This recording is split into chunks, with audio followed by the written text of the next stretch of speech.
Boa noite. Esse é o primeiro teste com a minha nova câmera. Eu queria começar falando sobre um tema que eu gosto muito. Não sei se vocês vão adivinhar, mas é sobre o Fluminense. Por que é sobre o Fluminense? Por que agora? Porque eu preciso primeiro testar várias coisas, inclusive a própria ideia. Obviamente não vai ser esse cenário com meus livros e coisas jogadas que eu vou trabalhar no meu canal. Mas é um tema que precisa de menos roteiro, porque eu tenho falado todo dia e dá pra organizar ele de forma um pouco mais, digamos, improvisada. Uma das coisas, as coisas que me incomodam profundamente é que a gente trabalha com a torcida em média trabalha com a análise de resultado e elenco a partir do impressionismo e da raiva do momento, né? E se ignora uma série de coisas. Ao mesmo tempo que torcedores e jornalistas são muito ferozes na análise de diretorias, eles são pouco efetivos e fazem trabalho bem crítico, bem sem vergonha, para usar um termo coloquial. Vou te dar um exemplo. O Fluminense tem 50 jogadores em média no elenco. Jogadores contratados desde 2015, como Elton Paulista, por exemplo, Osvaldo, e que não deram certo em lugar nenhum. Jogaram mal, seguidamente, nunca foram nada além de constrangedores com a camisa do Fluminense. E tem outros, por exemplo, como o próprio Henrique Dourado, que teve muito pouca chance, jogou muito pouco tempo, não teve em 6 meses de Fluminense, digamos assim, ele teve uma titularidade por alguns jogos e depois foi simplesmente abandonado, né? Então eles são ruins, todos iguais, da mesma forma, como trataram o Dudu ou o Maranhão. Não necessariamente, a gente não sabe, a gente não tem como parâmetro para trabalhar. E tem outros casos, da base, por exemplo, que a gente não sabe, nunca viu. Além de quem viu a base, viu a base. Quem não viu a base, não viu os caras jogar. Rafinha, a gente viu Rafinha jogar com Luxemburgo e Dorival nos estertores de 2013, num período horroroso, onde Birubiru, Igor Julião, Rafinha, por exemplo, foram fritados por uma gestão desastrosa de todos os níveis, da diretoria ao técnico, né? E por aí vai. A gente vai ter uma série de outros jogadores que a gente pode analisar, que a gente vai ter o mesmo tipo de problema. Então a gente tem, nos 3 últimos anos, um problema muito sério em relação à torcida, diretoria e jornalismo, em relação ao Fluminense. Um pouco cuidado analítico, um pouco cuidado crítico no sentido amplo da palavra, e um excesso de raiva, né? A diretoria foi horrorosa no futebol, foi péssima. As diretorias foram péssimas. E os candidatos mais votados das últimas eleições para presidente foram 2 candidatos que passaram por uma diretoria péssima. O Mário Bittencourt foi péssimo como vice-presidente de futebol, e o Pedro Abad, que é apoiador da gestão Peter Simpson, que foi péssima como um todo no futebol, né? E ele herdou.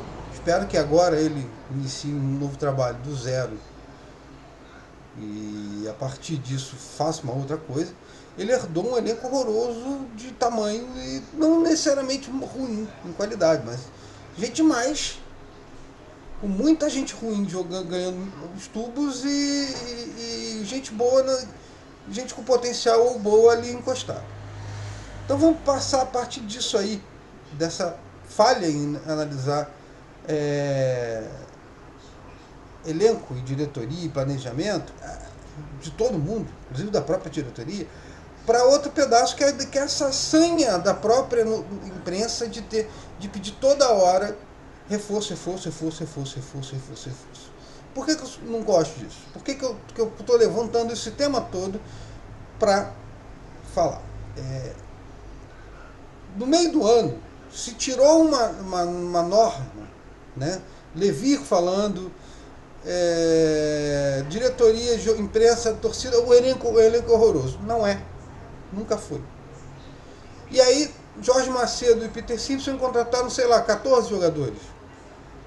Não sei se, pelo menos 7 jogadores fácil. Maranhão, Dudu, é, Aquino, Danilinho, Wellington, Dourado, tá? E Rojas.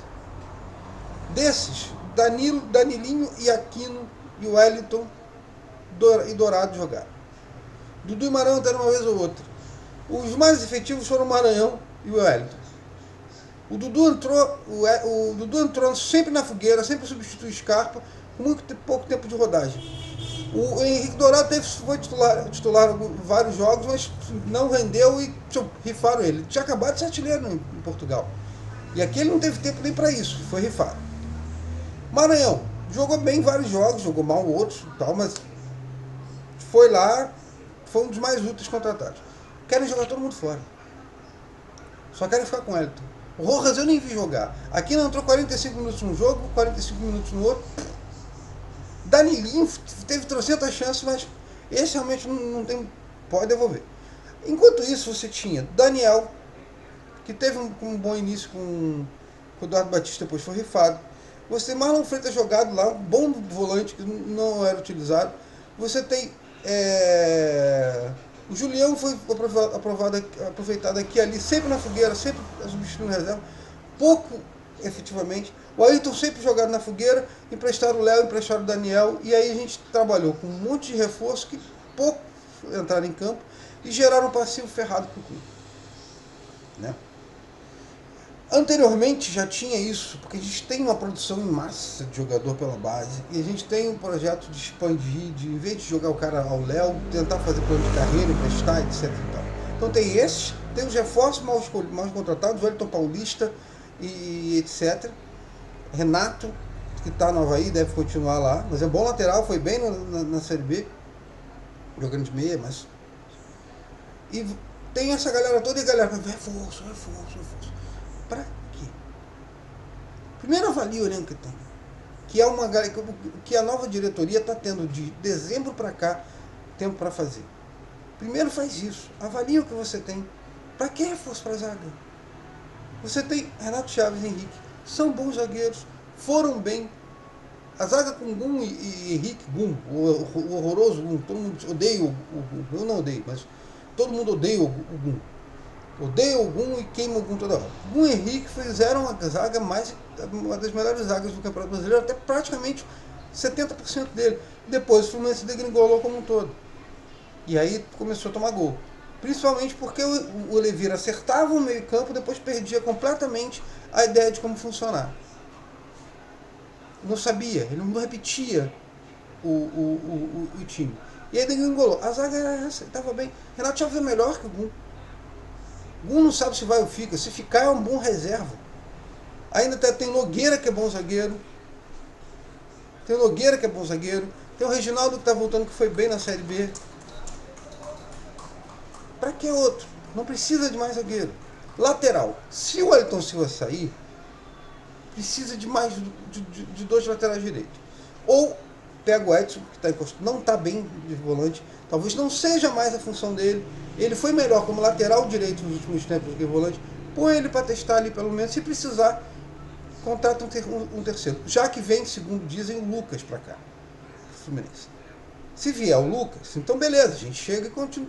Mantém, complementa ali com o Edson. E está funcionando. O Rafinha, que ia ser emprestado, não vai mais. É lateral direito também. Ele joga na lateral como volante. Não precisa contratar. Não precisa. A gente tem a Sul-Americana agora para jogar. A Sul-Americana começa em fevereiro.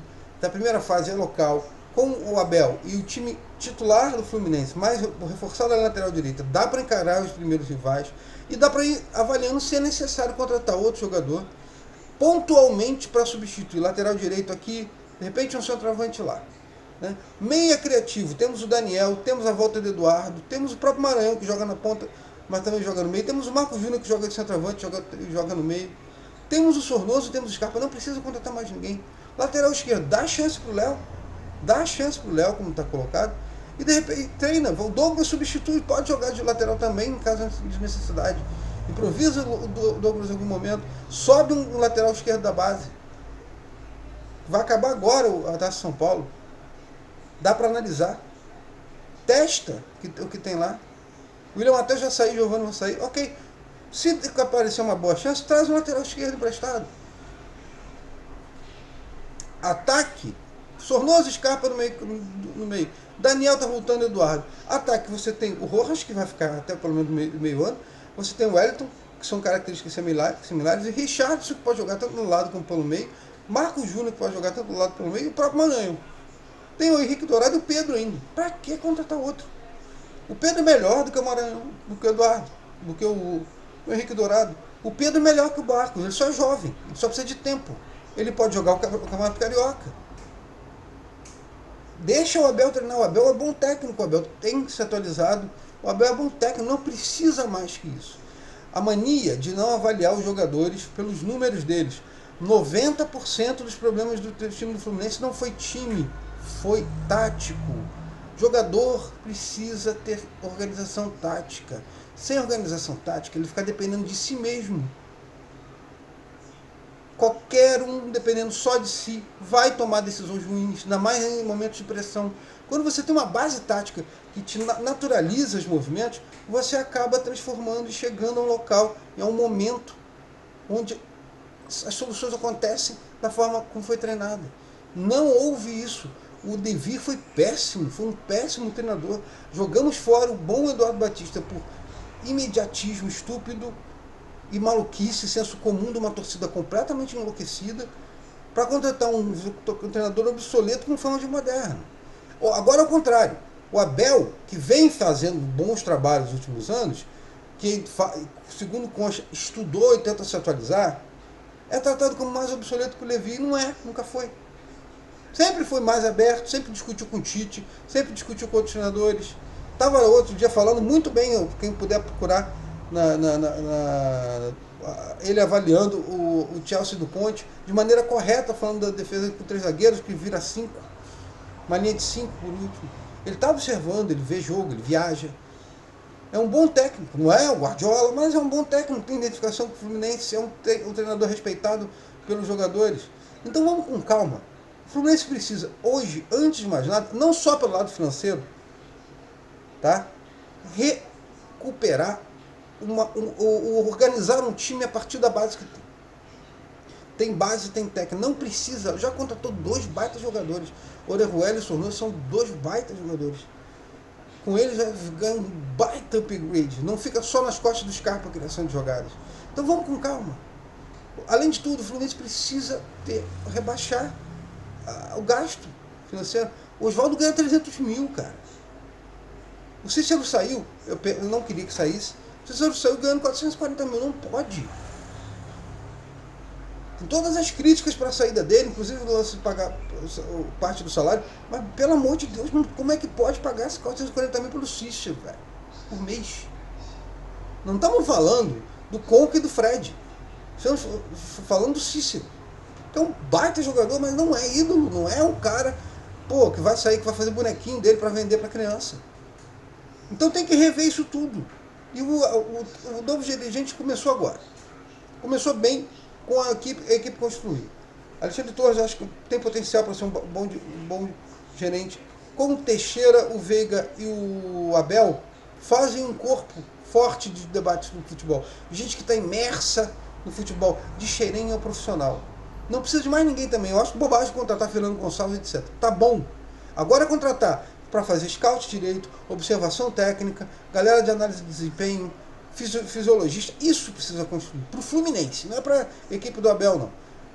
Montar o CT e treinar. É treinar e jogar. E dá para fazer um bom time assim. Não. Nem só de grandes nomes fazem bons times.